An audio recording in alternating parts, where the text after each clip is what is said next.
Hi, and thank you for joining me for another video. And friends, this week's Parsha is Parashat Pinchas. And friends, the theme and one of the main principles of this Parsha seems to originate directly from last week's Parsha, Parashat Balak.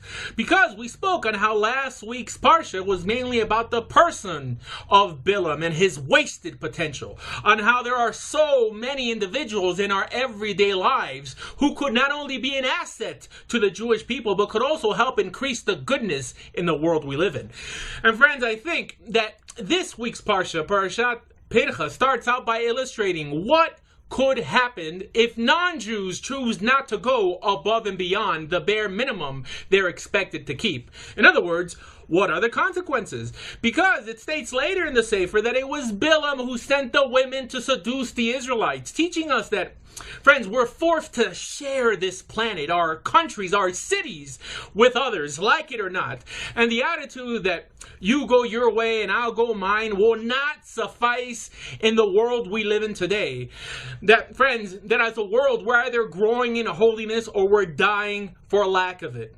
The principle that amorality leads to immorality, to the point that I've even heard many Jews say that non-Jewish women are allowed to dress scantily. Why? Because they're not Jewish, or that even according to the laws of Noah, lesbianism is permitted. Are you hearing me today, friends?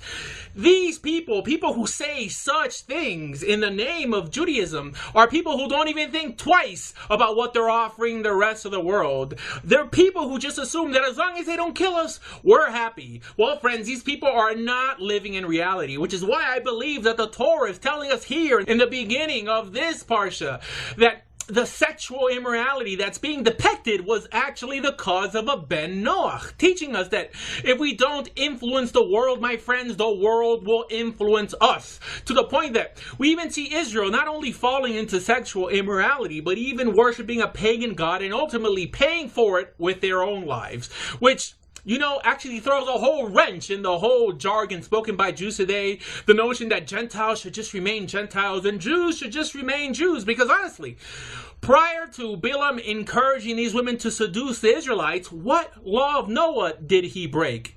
And how can we assure that if we remain with the same amoral message to the non-Jewish world, that their amorality will not turn into immorality towards us? And the answer is that we can't be sure, especially when common sense alone cries out for another approach. What approach? My friends, the Torah's approach of influencing everything around us with the instructions of the Almighty. Like it states in Pirkei Avos, to be like the sons of Aaron, to bring the world to Torah. Or like it states in Vayikra Rabbah, that if we don't preach HaKodesh Baruch Hu is God among the nations, that we will have to bear the brunt for it. And then the Parsha, my friend, goes on to mention the central figure of this portion, Pinchas, who was also part of the group that was weeping in front of the presence of the Almighty. Weeping? Why? Because of the stupidity of his people. He stops and he sees an Israelite pass in front of him, Moses, and the weeping assembly, taking a Midianite woman into his tent with no shame. So what? So he goes a little crazy. There's nothing wrong with that. And here we see that God didn't think so either. And what many fail to understand when studying the narrative is that Pinchas actually put his life on the line for the sake of goodness, because, according to Jewish law, he would have been guilty for murder.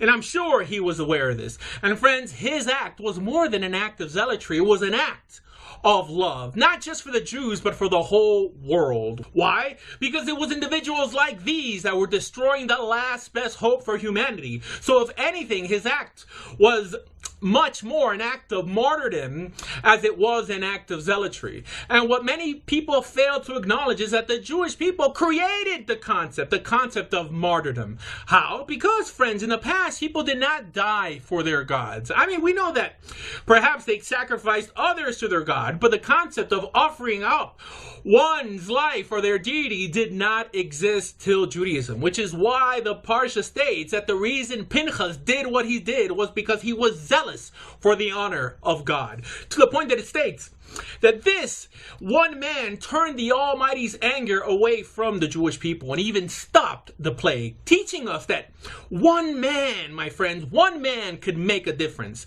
Now compare that to today, where a man on YouTube can even publicly criticize the behavior of his own people without being labeled a hater. Whether it's homosexuality, mysticism, liberalism, atheism, and even feminism. Anyone who dares to speak out is blasted and accused of speaking lush and horror or lacking Ahavat Yisrael. Friends, do we not read the same Torah? Do we not know why we collectively suffer?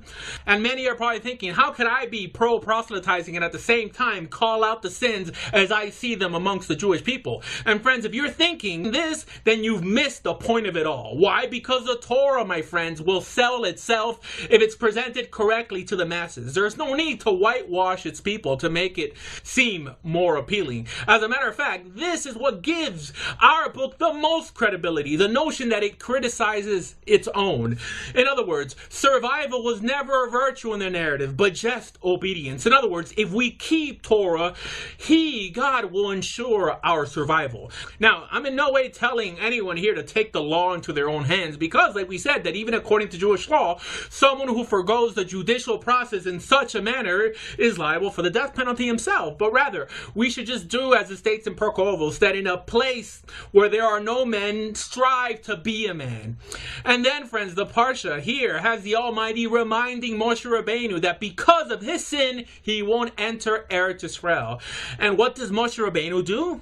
He doesn't grovel, he doesn't whine like most Jews today, but immediately asks the Almighty to get a replacement, because he understood that this mission, this project was bigger than he was. And in this spirit, in the spirit of Moshe, in the spirit of Pinchas, I'm speaking to you today, telling you to also be strong and begin living life for something greater than yourselves. And as the Parsha states regarding Pinchas, let your actions also be an atonement for the Jewish people. So friends, spread Torah and be Jewish. If you're interested in converting to Judaism, please visit doordea.com. And for everything Jewish, please visit torahjudaism.org and bejewish.org. Thank you.